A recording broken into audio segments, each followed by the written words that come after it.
Dalam semua warga kerajaan, we live in the kingdom of love. Because our King, our God is love. Bukan Tuhan Allah punya kasih, tetapi Allah adalah kasih. Dan kita tahu bagaimana salah satu tandanya ada dalam firman Tuhan. Perintah Tuhan dalam 1 Yohanes 4 ayat ke-7.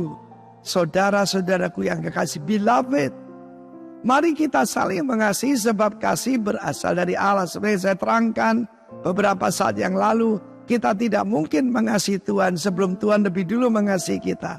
Dan ini bukan anjuran, tapi ini perintah. Dan setiap orang yang lahir kembali itu pasti hidupnya penuh kasih. Penuh dengan kemurahan, jadi generous, dan suka menolong dan peduli dengan orang lain. Tetapi yang paling utama tandanya adalah yang mengasihi yang lahir dari Tuhan. Sangat menyedihkan hari-hari ini. Apa tanda akhir zaman? Salah satunya, love grow cold. Kasih kebanyakan orang menjadi dingin. Tapi kan kita bukan kebanyakan orang. Kita adalah warga kerajaan Allah. A kingdom of love. Karena itu firman Tuhan menunjukkan tanda orang lahir kembali. Tanda orang lahir kembali bukan dengan tanda-tanda mujizat. Tetapi apa yang dunia tidak ada. Love one another. Kalau mengasihi Tuhan, kan Tuhan itu sempurna. Kan Tuhan itu lebih dulu mengasihi kita. Bahkan kirim putranya berkorban buat kita. Kita punya banyak alasan untuk bersyukur dan mengasihi. Tetapi manusia tidak menyenangkan. Manusia sukar. Percayalah saudara, saya seorang pastor. Saya seorang gembala. Dan tidak semua domba, banyak kambing juga saudaraku. Termasuk domba-domba yang sedang mengambing. Tapi domba tandanya adalah kasih. Firman Tuhan berkata, barang siapa tidak mengasihi, jadi lawannya atau membenci, dia tidak mengenal Tuhan. Kita melihat pembunuhan pertama itu adalah soal iri hati, soal penyembahan. Bukan soal rebutan pacar ataupun cewek dan sebagainya. Tetapi Kain membunuh Habel. Dan Esau membenci, bahkan ingin membunuh saudaranya Yakub yang kemudian menjadi Israel. Firman Allah mengajak kita memeriksa diri sendiri. Ini perintah. Kalau kita lihat apa yang sekarang terjadi di sosial media, bahkan lewat mimbar-mimbar suci yang mestinya yang keluar itu kasih, saling menghakimi, saling menuntut dan sebagainya, mengatakan sesat. Saya tidak akan gampang mengucapkan sesat. Sebab firman Allah mengatakan bodoh saja. Ada bahaya, api neraka saudara. Apalagi menghakimi saudara kita. We are not the judge. Let God be the judge. Karena kita tujuannya adalah, perintahnya adalah saling mengasihi. Kau bisa mengasihi antar saudara. Sebab saudara diciptakan yaitu untuk membantu di masa sukar. Nanti saya akan terangkan tentang cinta ajaib kasih persaudaraan antara David dan Jonathan, putra daripada Saul. Jonathan berkata, kamu yang jadi raja, aku jadi wakil menggantikan kamu. Saudaraku, kasih semacam itu sudah kurang sekali sekarang ini. Tetapi firman Tuhan mengatakan, because God is love, and you say you are born again, maka kita bukan sebaiknya tapi harus saling mengasihi. Itulah tanda bahwa kehidupan Kristus ada di dalam kita. God bless you warga kerajaan. Dan kiranya orang dunia bisa melihat, if you love one another, you are truly my disciple, kata Kristus. God bless you. Hallelujah. Live in the kingdom of love. God bless you. Amin. Puji Tuhan, umat Tuhan dipersilakan duduk. Haleluya, senang sekali bisa berada kembali bersama dengan umat Tuhan di GBI Rock Malang. Beberapa minggu yang lalu ketika memang sudah terencana kami akan ada di Kota Batu untuk sebuah acara sepanjang minggu ini. Dan kami berencana untuk datang sedikit lebih awal, berbincang dengan istri. Lalu kemudian kami sekilas berbincang, kira-kira kita minggu ibadah di mana. Tidak terlalu lama untuk kami langsung bersepakat GBI Rock. Karena rasanya ini benar-benar satu tempat yang selalu kami rindu. Dan ketika kami sampaikan ke Pak Sugi, rupanya Pak Sugi malah setengah memaksa kalau saya bisa memakai kata itu untuk bukan sekedar hadir beribadah, tetapi juga membagikan firman dalam kesempatan yang sangat istimewa ini. Sungguh kehormatan yang dari Tuhan dan dari gembala kita juga untuk saya menyampaikan firman pada saat ini. Dan tanpa mengambil waktu yang terlalu lama, saya mau mengajak kita untuk melihat dari beberapa sisi sebenarnya pada bulan ini ketika kita berbicara mengenai love one another. Dan ada banyak aspek yang kita bisa lihat dari sisi itu, mungkin bisa belas kasihan, pengampunan, atau beberapa aspek yang lain. Tapi saya ingin membawa kita kepada satu aspek yang tidak boleh terlepas dari wujud kasih kepada sesama, yaitu hidup bijaksana. Karena memang ini akan menjadi salah satu bagian yang sangat melekat dalam konsep ini. Kalau kita berbicara tentang kata bijaksana, bahkan saya memakai sebuah frasa yang berdekatan, bijaksana atau bijaksini. Karena sebuah istilah bijaksini itu hanya mempertimbangkan yang ada kini dan di sini. Namun bijaksana ini akan kita lihat dalam lingkup yang sedemikian luas sekali. Saya menyebutkan di awal tadi salah satu wujud paling luhur dari mengasihi sesama itu adalah dengan hidup bijaksana. Hidup bijaksana tidak diartikan hanya sekedar yang penting akunya seperti apa. Tetapi hidup bijaksana dalam relasi dengan sesama. Seorang yang bijaksana akan terlihat wujudnya dalam keterhubungannya dengan orang-orang di sekitarnya. Kalau kita bisa melihat, saya beri sedikit contoh sederhana saja. Seorang yang hidup bijaksana, berhikmat, itu sulit untuk membenci orang yang bahkan paling menjengkelkan sekalipun. Loh, apa hubungannya? Karena seorang yang memiliki hikmat atau bijaksana, dua kata yang nanti saya sering saling pertukarkan, karena memang ia akan melihat sesuatu yang jauh lebih luas daripada bijaksini. Kalau saya contohkan yang sangat terkenal di dalam Alkitab kita yaitu Yusuf, Anda tahu bagaimana dia diperlakukan dengan sangat tidak adil, dengan begitu hina, dengan begitu rendahnya, dengan begitu tanpa mempertimbangkan apapun dari sisi perasaannya atau mungkin kehidupan, apapun segala macam. Tetapi kita tahu bagaimana dia tidak mungkin membenci saudara-saudaranya. Dan kita tahu bagaimana di mengakhiri kitab Kejadian, kita membaca bagaimana dia membuat sebuah pernyataan, memang kalian mereka-rekakan yang jahat terhadapku, tetapi Allah mereka-rekakannya untuk kebaikan. Nah, orang yang hidup bijaksana akan terlihat dalam contoh yang sedemikian. Nah, coba kita perhatikan sejenak. Bukankah koruptor itu orang-orang yang memang pintar? Tapi ingat saudara, pintar dengan bijaksana ini dua hal yang berbeda. Pintar bisa masuk bijaksini, tetapi bukan bijaksana dalam konsep yang kita akan pahami. Menurut persepsi di masyarakat kita, lembaga negara terkorup di negeri kita ini masih parlemen atau DPR dalam bahasa sederhana. Padahal di sana itu kumpulan orang-orang yang berpendidikan, saudara. Namun ternyata bijaksini tidak identik dengan bijaksana. Mengapa? Dukun disebut orang pintar di Indonesia karena yang datang kepadanya adalah orang-orang bodoh, katanya begitu saudara. Berarti saudara, kita bisa menemukan sebuah frasa ini, it is better to have a good life than a good living. Tidak mudah menerjemahkan kalimat ini dalam bahasa Indonesia. Lebih mudah memiliki kehidupan yang baik atau lebih kalau literalnya demikian daripada memiliki kehidupan yang berkecukupan, bahkan mungkin berkelimpahan. Adalah baik menjadi orang penting, tetapi jauh lebih penting menjadi orang baik. Ya, kira-kira bahasa sederhananya demikian. Iku penting tadi api, nanging luwih penting tadi becik. Gitu. Becik ketiti olo ketoro. Masih ingat mungkin bahasa itu. Nah, saudara-saudara, karena itulah saya menghubungkan nanti dua konsep ini sebagai wujud yang paling luhur. Kitab-kitab hikmatlah yang akan memperkenalkan kita bukan sekedar menjadi pintar, tetapi menjadi bijaksana. Di zaman pendidikan dan pengetahuan sekarang makin mudah diakses. Anda bisa lihat kalau dulu untuk menjadi seorang sarjana saja sudah wow untuk satu kampung. Tapi sekarang mungkin gelar sudah menjadi berseliweran begitu mudah, murah, meriah, apapun istilahnya. Tetapi yang unik saudara, makin orang makin terdidik dan berilmu, konon demikian. Tapi manusia yang bijaksana kok makin jarang ya. Orang makin berambisi menguasai bumi, tetapi lalai menguasai diri. Kitab Hikmat mengajak kita untuk melihat sisi ini. Maka dalam kaitan dengan tema di gereja kita Love One Another pada bulan Agustus ini, kita mau melihat aspek ini sebagai bagian yang akan melekat pada konsep ini. Mari kita akan membaca apa yang dituangkan pada Amsal pasal yang pertama, ayat 1 sampai ayat yang ke-7.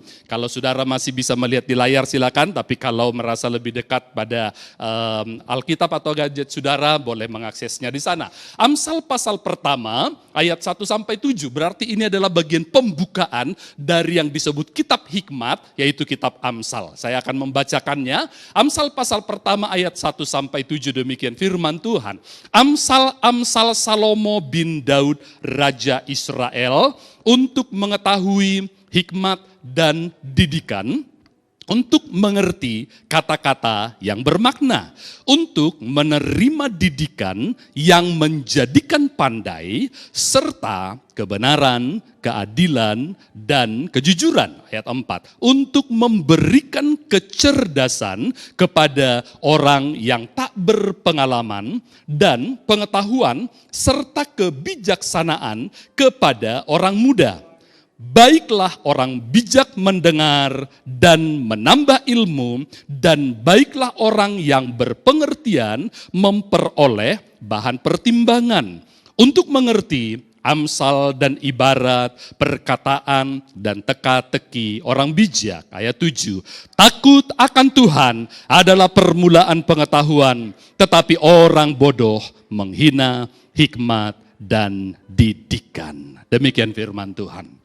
Saudara-saudara, kita melihat bahwa bahkan kalau kita mungkin membaca kitab yang disebut kitab hikmat, itu termasuk di dalamnya Amsal, Pengkhotbah, kemudian juga termasuk sebagian dari Mazmur dan kitab Ayub pada bagian-bagian tertentu, maka kita bisa menangkap bahwa pesannya seperti yang juga diawali pada ayat yang paling awal, utamakan hikmat. Itu seperti satu prioritas. Kata ini sendiri, bahkan kalau Anda menghitungnya dengan memakai software Alkitab yang di HP kita mungkin sudah cukup mudah untuk menemukannya. Dengan sedikit variasi, kadang-kadang hikmat atau kadang-kadang kata bijak dan sebagainya, Anda akan temukan itu sampai 125 kali hanya di dalam kitab Amsal semata. Artinya belum menghitung apa yang berapa kali itu dipakai pada kitab Pengkhotbah atau kitab Ayub atau bahkan lebih jauh seperti kitab Yakobus dan sebagainya. Nah, ketika kita melihat kata ini sedemikian seringnya dipakai, maka kita tentu tahu ini adalah sebuah tema penting, tema utama. Dan kalau Anda mau menjadi berhikmat atau menjadi bijaksana, dengarkanlah dari ahlinya yang sudah mendapatkan rekognisi, pengakuan. Nah, kalau saya mengingat bahasa sarkasme atau bahasa sindiran dari Jack Ma. Kalau Anda tahu dia seorang konglomerat pebisnis yang handal dari mainland China sana. Ada kalimat yang walaupun sedikit buat kita itu agak risih mendengarnya, tetapi dia membuat kalimat seperti ini. Ketika Anda itu bukan siapa-siapa, suara merdumu pun nyaris tak terdengar. Tapi ketika saat Anda menjadi seorang sukses, dia katakan, sorry menyebut kata ini, saya kutip apa adanya, suara kentutmu pun terdengar bijak. Mengapa saya mengutip perkataan ini? Karena memang seorang Jack Ma itu bukan lagi bisa dianggap atau dilihat sebelah mata.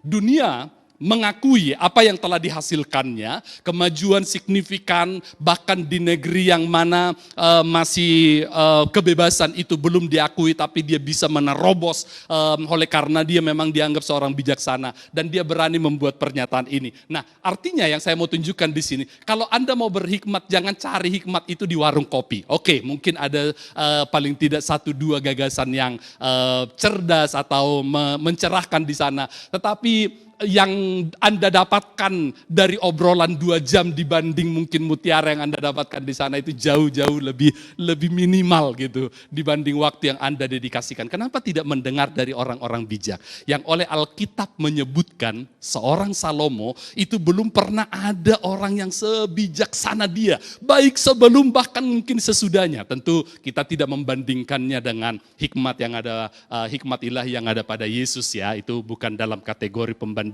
yang sama.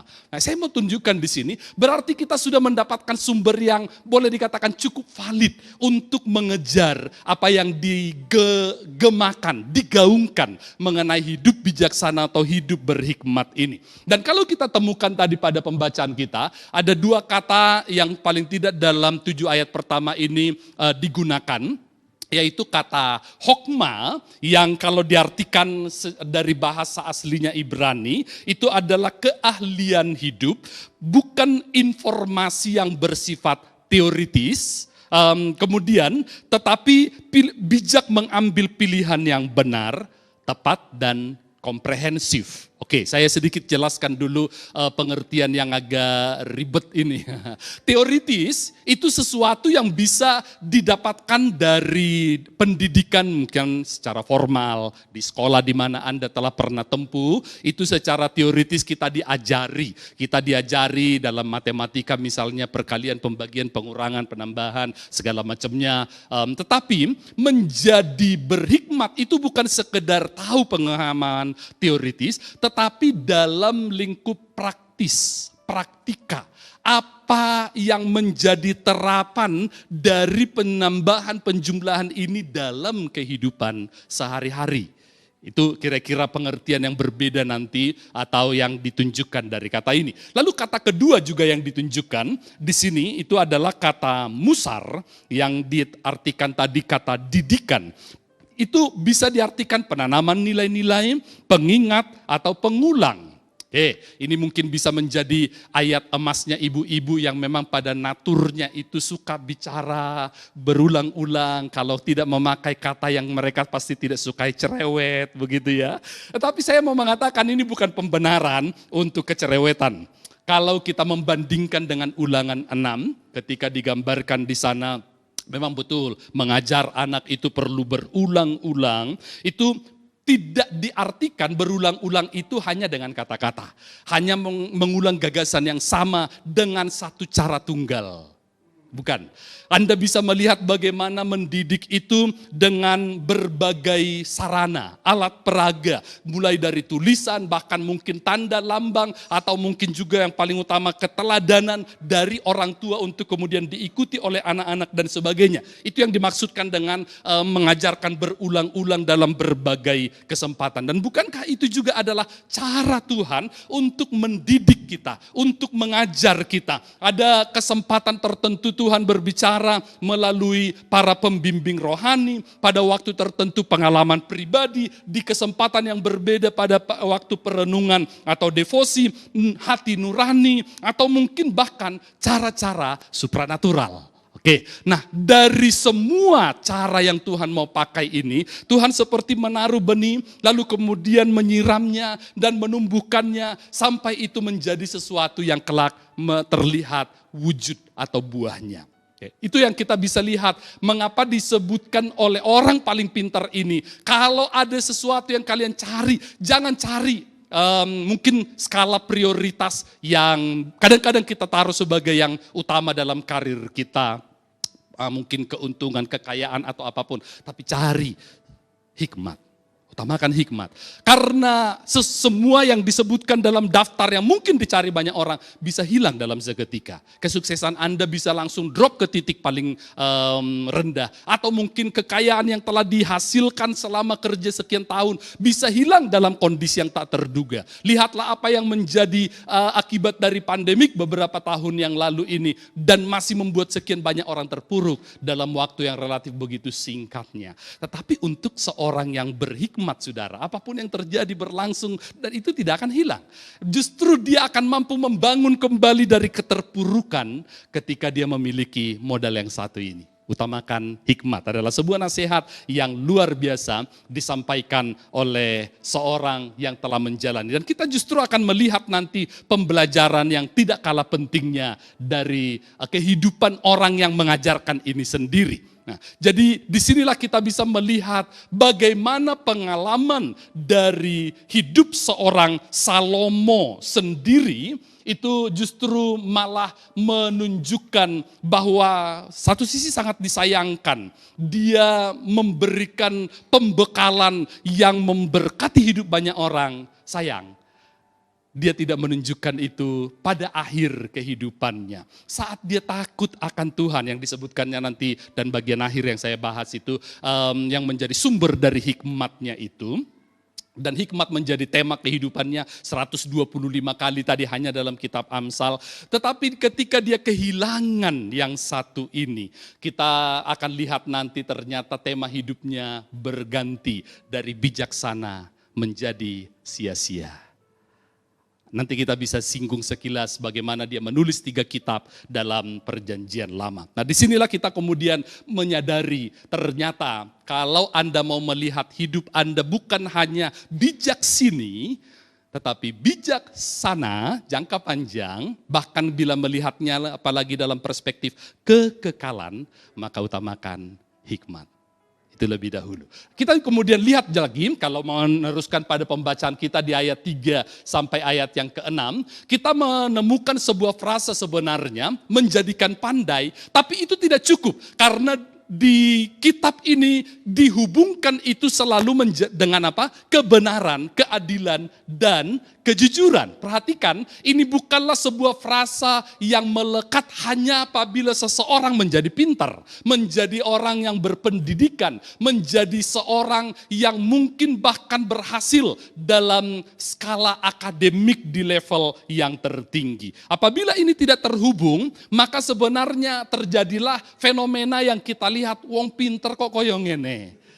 Karena apa saudara-saudara? Mereka hanya mengejar satu aspek tetapi tidak melihatnya dalam paket lengkap yang kalau mereka pahami itu sebagai hikmat atau bijaksana. Satu kata yang juga dipakai nanti di sana dalam kata Ibrani tzedek itu pemahaman tentang kebenaran atau tentang keadilan yang didapatkan atau ditiru dari karakter ilahi yang dia puja atau dia idolakan. Perhatikan kata idola. Di bahasa Inggris itu kata dasarnya idol yang bisa juga diterjemahkan dengan kata berhala. Ilahi sebenarnya dalam arti tertentu. Nah mengapa disebut seseorang diidolakan? Karena kekurangan, kelemahan, keterbatasan yang ada pada dirinya yang mungkin dia tidak bisa sepenuhnya terima. Tapi kemudian dia lihat ada figur yang memiliki itu dan ingin menjadi seperti itu. Itulah yang diartikan dengan mengidolakan seseorang. Mengidolakan selebritis, mengidolakan orang pintar, mengidolakan orang yang berhasil dan sebagainya. Nggak salah sebenarnya. Namun kalau kita melihat bagaimana Alkitab memberikan kepada kita peringatan wanti-wanti. Apalagi di perjanjian lama sangat sering hal ini diungkapkan. Ketika Tuhan murka, Tuhan marah. Pada waktu umatnya kemudian menjadi penyembah berhala. Sebenarnya kalau kita melihat dari sisi logika sederhana, bukankah Alkitab menggambarkan hanya ada satu Allah, dia atau Shema Israel, dengarkanlah Israel Tuhan itu, Tuhan Allah kita itu Esa, begitu pernyataan iman. Adonai Eloheinu Adonai Echad, begitu kalimat syahadatnya orang Israel atau orang Yahudi. Tapi kenapa Tuhan cemburu? Pada waktu ada berhala lain. Bukankah itu berarti kita membuat analogi, ketika seseorang cemburu itu karena dia merasa punya ada saingan. Ketika dia merasa ada orang yang berpotensi minimal setara, bahkan mungkin lebih istimewa dari dirinya dan mungkin akan merebut pacarnya, atau mungkin istrinya, atau suaminya, atau apapun yang membuat dia lalu cemburu. Berarti Tuhan punya saingan dong, yang setara dengan Tuhan. Nah, di sini kita perlu memahami sejenak saudara, sebenarnya kecemburuan Tuhan bukanlah karena ada berhala lain yang menjadi saingannya, kompetitornya, yang setara dengannya. Anda bisa temukan cukup banyak ayat dalam Alkitab bahwa Allah itu tidak punya tandingan. Lagu-lagu kita juga tentu mengalimatkan beberapa gagasan yang sedemikian. Tapi kenapa kalau begitu Tuhan disebut cemburu? Kecemburuan Tuhan bukan karena pada kompetitornya, tetapi karena kompetisi yang ada di dalam pikiran umatnya, yang merasa masih ada alternatif, opsi yang lebih baik, bahkan dari Tuhan sendiri. Dan ketika mereka merasa Tuhan sudah tidak lagi memuaskan, atau tidak lagi seperti yang mereka harapkan dan bayangkan, lalu mereka mencoba beralih. Nah, disitulah kata kecemburuan itu dipakai untuk menggambarkan sifat Allah. Dan pertanyaan yang berikutnya, lalu untuk apa? Atau apa yang dicemburui oleh Tuhan kalau dia tidak punya saingan? Sederhananya, karena Tuhan tahu umatnya itu akan menjadi seperti apa tergantung kepada idol yang mereka sembah. Mereka akan mengikuti sifat-sifat seperti apa. Saya kebetulan karena diberikan kesempatan oleh Tuhan mempelajari dalam studi teologi sampai jenjang apapun yang Tuhan percayakan, menemukan bahwa dari penggalian-penggalian arkeologi di mana peristiwa-peristiwa perjanjian lama ini terjadi, ditemukan ada berbagai bentuk berhala di bangsa-bangsa sekitar Israel.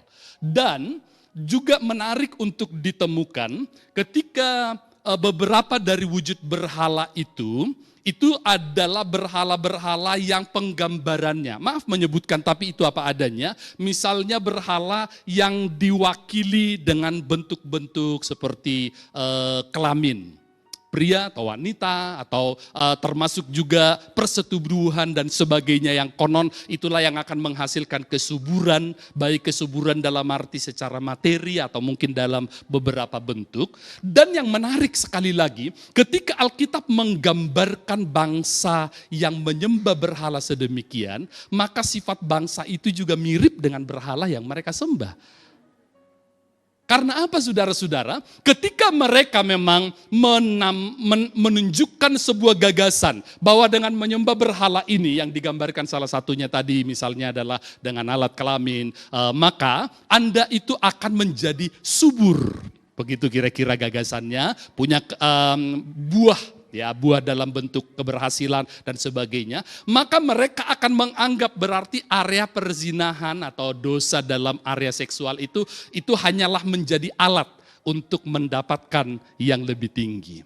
Di sini kalahlah prinsip-prinsip moral yang harusnya lebih luhur, lebih mulia, yang orientasinya hanya tinggal kepada diri sendiri, kepuasan dan kemudian keinginan, kemauan dan sebagainya. Apa yang Anda sembah akan menentukan bagaimana Anda hidup. Itu sederhananya. Nah sekarang ketika umat Israel menyembah berhala yang seperti ini, maka mereka pun akan bersikap, berperilaku sama seperti bangsa tetangga. Dan otomatis dalam jangka panjang lagi, nasib umat ini pun, umat Israel akan menjadi sama seperti bangsa-bangsa lain yang pada waktunya nanti akan dibinasakan oleh Tuhan. Tuhan tidak mau itu terjadi atas umatnya. Makanya Tuhan berkata, aku cemburu. Pada waktu engkau menyembah berhala lain, bukan karena Tuhan punya kompetisi yang setara apalagi lebih dari dirinya, tetapi yang akan merusakkan kehidupanmu umatku. Aku begitu mengasihi engkau dan tidak ingin nasibmu kelak sama seperti yang aku lihat sekian waktu ke depan. Aku tidak mau itu terjadi atasmu.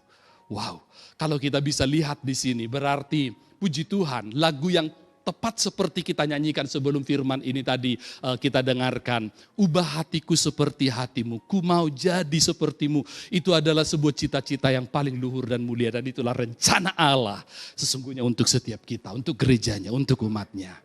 Love one another itu sebenarnya hanyalah refleksi bagaimana kita mengasihi Allah dan kemudian apa yang kita teladani, kita lihat dari Allah itu kemudian terwujud dalam diri kita. Dan tepat sekali urutannya dalam pembahasan bulan yang lalu itu harus mulai dengan love God lebih dahulu, barulah kita bisa berbicara mengenai love one another.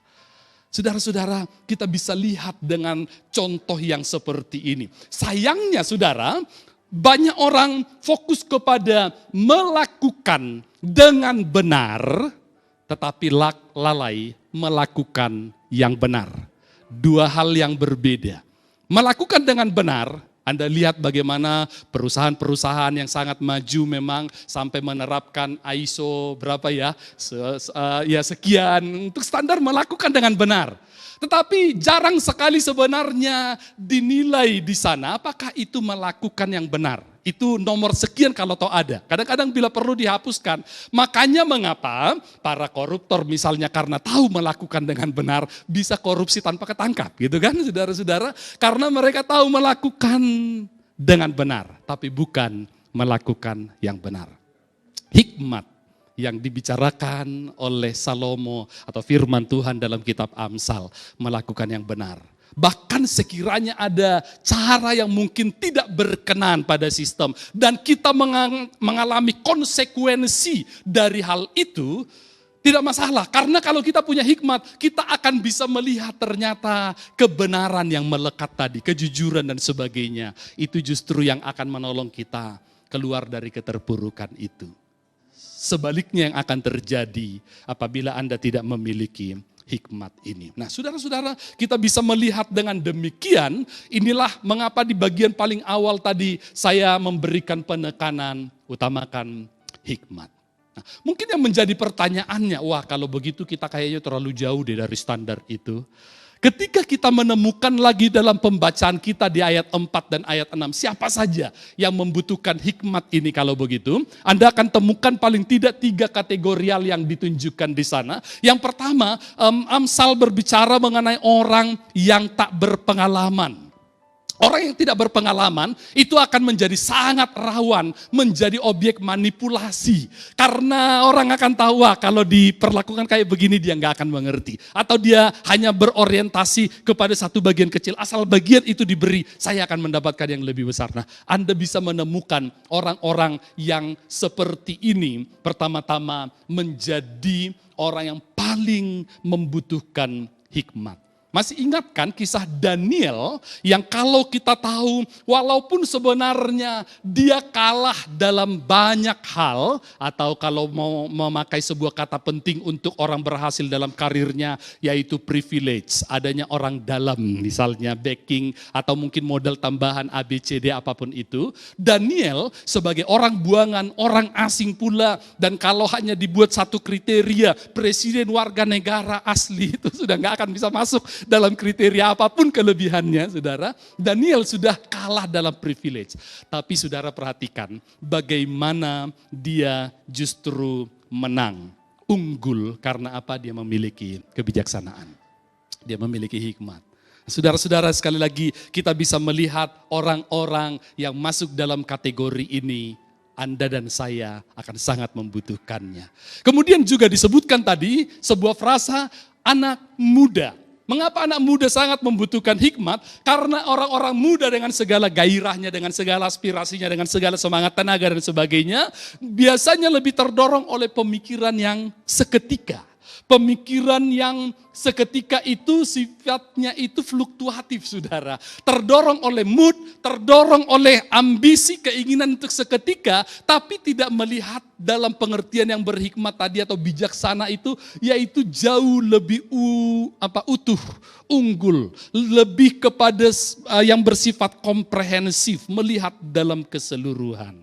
Tidak heran kenapa Amsal dalam pasal-pasal berikutnya nanti akan banyak berbicara pentingnya mendidik orang muda menurut jalan yang patut dari sejak dininya. Nah, kalau kita melihat orang-orang muda, Paulus pernah menggambarkan, dalam hal-hal yang mungkin orang jadikan unggulan, Anda tentu tidak mungkin bisa menang. Ya, keunggulan dari kami orang tua dibanding anak-anak muda adalah sebuah kalimat yang gak akan bisa dibantah. Enak, aku pernah muda seperti kamu. Anak muda gak pernah bilang kepada kami, Pak, aku juga pernah tua seperti Bapak. Umur itu biasanya identik dengan yang namanya pengalaman, relasi yang cukup panjang dan pembuktian. Mungkin itu yang membuat orang-orang selalu menganggap orang yang lebih tua, terutama dalam konsep di Asia, itu selalu dianggap berhikmat. Tetapi Paulus pernah memberikan sebuah tips yang luar biasa. Anak muda memang untuk hal yang satu itu katakanlah kalian tidak akan bisa unggul. Ya, jangan seorang pun menganggap engkau rendah hanya karena engkau muda. Ya. Tetapi bagaimana untuk mengungguli yang memang kita tidak mungkin kejar, jadilah teladan. Nah untuk urusan teladan saudara-saudara, ini bukan menyangkut umur. Anda sudah bisa lihat orang-orang yang sudah bangkotan pun, hidupnya teladannya, merusak banget saudara-saudara. Itu sebabnya jadilah teladan, unggullah dalam hal itu. Dan untuk bisa sedemikian, seorang yang hikmat, bijaksana, ternyata tidak identik hanya dengan soal umur semata. Kejarlah itu yang disebutkan. Anak-anak muda, biarlah kita mengejar yang satu ini. Kemudian juga bahkan yang tidak kalah menarik, orang yang bijak, orang yang berpengertian pun masih membutuhkan hikmat ini. Kenapa saudara-saudara? Agar mereka itu memiliki teachable spirit. Roh yang mau terus belajar, mengupgrade diri, bertambah bertumbuh. Yang repot sebenarnya bukanlah orang yang tidak tahu. Orang yang tidak tahu masih bisa diajar. Tetapi orang yang merasa sudah tahu, lalu tidak mau tahu. Yang begini ini saudara-saudara itu bakal mentok dah. Gak akan bisa diapa-apain. Kalau orang yang tidak tahu masih bisa diajar, tapi orang yang jenis begini itu memang sudah benar-benar kurang ajar. Ya, dalam arti yang sesungguhnya, tapi dalam arti yang secara literal. Nah, dengan demikian kita bisa menemukan satu hal ini. Dengan berhikmat, seseorang dapat menerjemahkan tadi yang disebut ayat yang ke-6. Dapat menerjemahkan amsal, ibarat, perkataan, teka-teki, atau beberapa hal yang bagi orang yang tidak berhikmat, itu memang tidak bisa menangkap.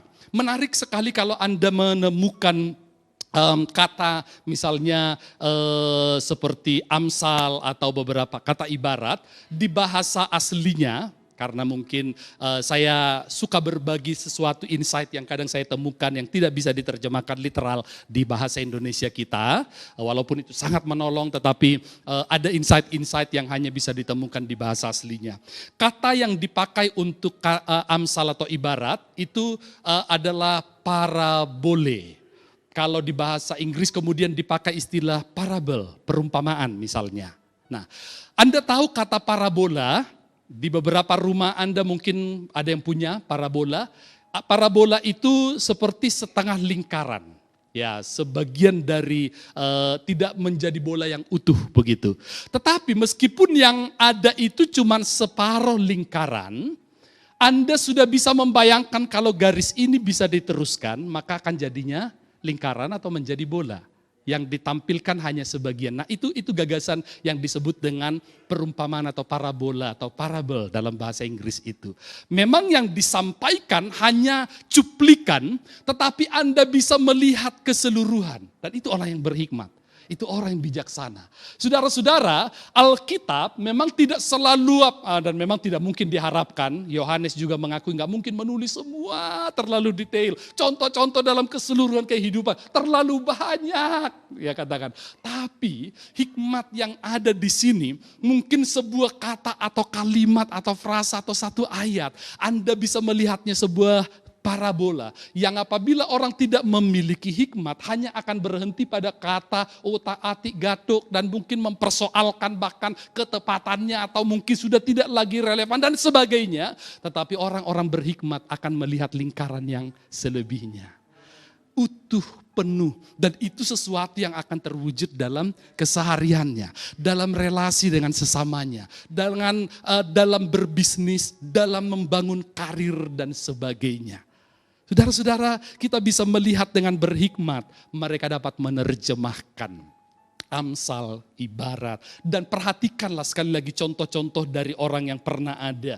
Bagi kebanyakan orang itu sesuatu yang memang mereka belum bisa pahami. Tetapi bagi orang yang berhikmat itu menjadi terang benderang. Bukankah naiknya seorang Yusuf dan salah satu yang lainnya Daniel menjadi orang penting di negeri asing. Yang saya gambarkan tadi sebenarnya privilege mereka. Itu kalah jauh dengan semua kompetitor yang lain. Tapi mereka melejit karena mereka dapat menerjemahkan Amsal, ibarat, perkataan, teka-teki dan sebagainya.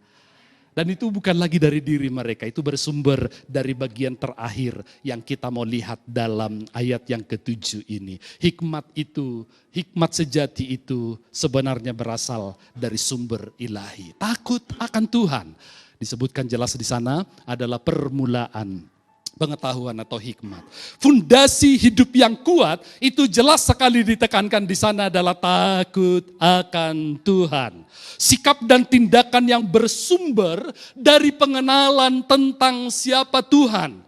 Tetapi perhatikan, tidak berhenti pada sumbernya, tetapi harus mengalir dalam kehidupannya, dalam praktiknya, dalam kesehariannya. Ada begitu banyak orang sebenarnya tahu konsep teoritisnya, walaupun mereka belum tentu mempelajari misalnya teologi atau Alkitab secara formal, sistematis dan sebagainya. Tetapi saudara-saudara, persoalannya lebih kepada lalu setelah mereka tahu what next? Apa yang mereka lakukan dengan yang mereka ketahui ini? Dalam 1 tahun terakhir berapa khotbah paling tidak yang Anda sudah dengar? Kalau Anda tidak pernah absen 1 tahun 52 kali. Pertanyaannya dari sekian banyak yang Anda dengarkan itu, berapa diantaranya yang telah terwujud, mewujud nyata? Padahal yang orang cari, yang orang lihat, yang orang saksikan, dan yang membedakan Anda dengan orang-orang yang lain itu adalah pada apa yang terwujud dari takut akan Tuhan ini. Sebaliknya menolak takut akan Tuhan itu berarti memutus hubungan dengan sumber hikmat yang sejati ini. Memutus artinya Anda akan tidak lagi menemukan atau saya gambarkan lebih tepatnya nanti seperti Salomo sekali lagi. Ketika pada tahap tertentu dalam kehidupannya dia kehilangan takut akan Tuhan, dan itu yang akan membuat dia menjadi seorang yang berakhir dalam kehidupan yang sia-sia. Kita bisa lihat dalam contoh kehidupan Salomo ini, di mana dia menulis 3 kitab. Kitab pertama yang ditulis oleh Salomo itu adalah kitab Kidung Agung. Dan kalau Anda membaca Kidung Agung, wow, rasanya itu adalah seorang anak muda yang menggebu-gebu cintanya. Yang bahkan kalau saya mengajar bahasa Ibrani, kebetulan itu salah satu yang saya ajarkan sebagai seorang dosen. Ada sebuah lagu yang paling disukai oleh mahasiswa-mahasiswi saya, yang ketika diambil dari Kidung Agung, yaitu suara kekasihku, lihatlah dia datang. Ada ayatnya, kemudian lagunya kira-kira begini. Koldodi nezeba. Wah, ketika kekasihnya datang dari jarak jauh dan dia melihat lari-lari kecil, hatinya itu langsung bergejolak. Nah, itu semangat anak muda. Okay? Kalau Anda membaca Kidung Agung, maka itu ditulis oleh Salomo dalam usia muda mereka. Tetapi kemudian ketika dia mulai menyadari bahwa hidup ini tidak semata-mata just for fun, lalu kemudian Salomo menulis kitab Amsal. Cuplikan pasal paling awal, itu tadi kita dapatkan atau kita temukan, thank you, dalam bacaan kita pada pagi hari ini. Dan kalau Anda baca lebih lanjut, Anda akan lihat, wow, Anda akan terkesan sekali dengan hikmat yang didapatkan oleh Salomo dari Tuhan, dan dia tuliskan untuk menginspirasi kita. Dan itulah mulai sebuah perenungan yang sangat dalam, sebuah perenungan yang akan melihat jangan hanya bijak sini, tetapi bijaksana. Namun sangat disayangkan ketika dia menulis kitabnya ketiga, Pengkhotbah, Anda akan temukan kata yang berulang-ulang dia pakai, itu adalah kata sia-sia. Mengapa kok berakhir demikian? Anda tentu tahu bagaimana dia mulai kehilangan passionnya terhadap Tuhan. Dan dia, perhatikan ini saudara, hanya karena seseorang mulai kehilangan kasihnya kepada Tuhan, tidak langsung membuat pada waktu yang singkat, lalu kemudian ketabrak truk, kelindes kereta, atau mungkin langsung turun dari karirnya. Enggak, Salomo masih tetap pada kejayaannya. Baik itu kekayaannya tidak berkurang, ketenarannya masih terus dikagumi, tambah lagi dengan semua, bahkan yang masih malah bertambah itu adalah istri yang sampai satu kelurahan, saudara, 300 istri, 700 gundik. Saya enggak membayangkan kartu keluarganya panjangnya kayak apa itu ya. Salomo kepala keluarga, lalu istri 1, 2, 3 dan segala macamnya. Anyway, saudara-saudara, dia tidak kehilangan semua yang diimpikan oleh banyak orang. Tetapi kalau Anda membaca kitab Pengkhotbah, miris banget lihat hidup yang kayak begini, saudara. Dan itu hanya terjadi ketika dia ternyata kehilangan takut akan Tuhan. Saudara-saudara, jangan pernah mengukur hanya dari sisi keberhasilan model sedemikian. Saudara-saudara, kita bisa melihat, tahu pengkhotbah yang menggambarkan ketika dia hanya akan ada menyesali masa lalu, tawar hati di masa kini, padahal melimpah dengan semua harta gono gini, tapi tanpa Tuhan. Saudara-saudara, hidup bijaksana itu jelas adalah hidup yang bermanfaat.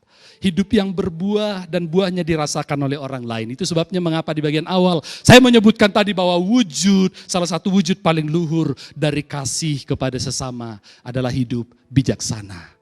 Anda tidak akan pernah menjadi seorang koruptor walaupun itu sangat menguntungkan. Karena Anda tahu itu bukanlah wujud yang bijaksana. Dalam memperlakukan orang, mengambil misalnya hak-hak yang seharusnya bisa mensejahterakan hidup banyak orang dan sebagainya. Mari kita rangkum. Itu sebabnya kalau Anda masuk dalam kategori yang kekurangan hikmat ini, maka Yakobus memberi kepada kita sebuah nasihat atau sebuah panduan yang tidak kalah indahnya. Yakobus 1 ayat 5 menyebutkan sedemikian, tetapi apabila di antara kamu ada yang kekurangan hikmat, itu berarti saya, itu berarti saudara juga. Hendaklah ia memintakannya kepada Allah yang memberikan kepada semua orang dengan murah hati dan dengan tidak membangkit-bangkit. Maka hal itu akan diberikan kepadanya. Wow, betapa murah hatinya Tuhan untuk hal yang begitu mungkin tinggi mulia, bahkan di beberapa sistem kepercayaan untuk sampai kepada titik yang disebut menjadi seorang berhikmat atau seorang, bahkan memakai istilah tidak dalam arti yang negatif, menjadi seorang Buddha yang mencerahkan, yang telah mendapat pencerahan dan bisa mencerahkan hidup banyak orang. Itu levelnya sampai sedemikian rumit, ruwet, lama, dan penuh pengorbanan, dedikasi dan sebagainya. Tetapi ternyata Tuhan kita adalah Tuhan yang begitu murah hati. Sesuatu yang begitu berlimpah pada dirinya tidak disayangkan untuk diberikan kepada orang-orang yang berkata, Tuhan, aku sadari, aku adalah orang yang kekurangan hikmat. Sementara yang kekurangan padaku melimpah ada padamu. Aku mau untuk memiliki teachable spirit. Aku mau memiliki roh yang mau diajar. Aku mau diperkaya dengan kekayaan terbesar yang mungkin tidak dimiliki oleh banyak orang. Tetapi ternyata diberikan akses yang begitu murah hati dari Tuhan. Maka saudara, kalau engkau ingin benar-benar memiliki hidup yang berdampak, yang menjadi wujud mengasihi sesamamu, ini akan menjadi doamu setiap hari.